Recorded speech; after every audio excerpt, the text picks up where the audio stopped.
Number one, do you know how to interact with people? Do you know how to speak to people? Have you learned how to talk to others? Do you know how to communicate? If you don't have communication skills, you cannot succeed in a marriage. You're not yet ready to get married. You might think, I've been dating, I've been doing this, I've been doing that. It's very different. You need to know how to communicate. Number one, you need to know how to talk, how to come across. You need to know how to word things. You need to know when you want something, you don't just blurt it out as though you're addressing, someone who's of no value. The most valuable person in your life, the person who in your family who has high value, your own spouse, you will be addressing. So you've got to know how to speak. And I think many men don't actually bother. They don't even care. And a lot of women as well, they don't care how it comes out. They say it as it is because that's their spouse, that's the husband, that's the wife. Say it as you want. That is not how it should be. It is supposed to be said in a way that is very attractive. It makes one feel the love, feel the kindness, feel the care within the statement. So you know how to talk to someone. Then number two, you need to be very, very patient. Patience is the cornerstone.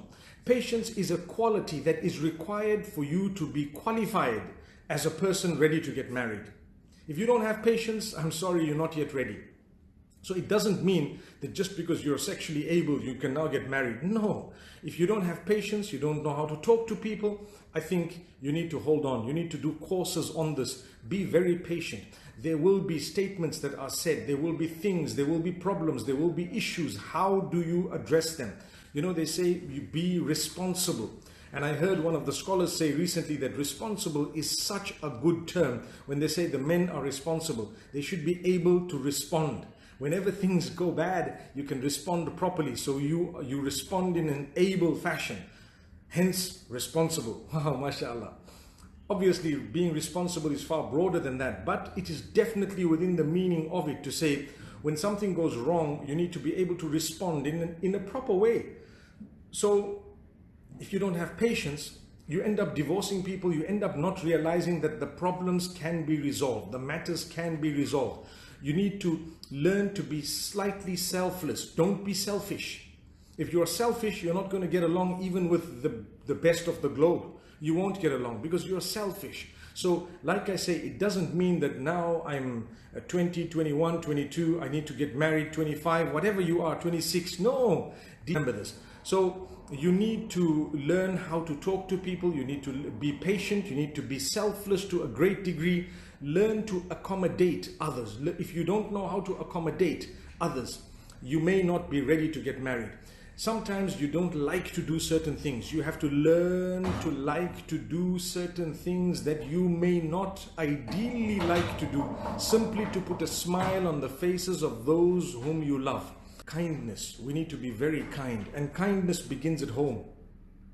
You need to be very kind in a lot of different ways. You need to be generous. Don't be miserly.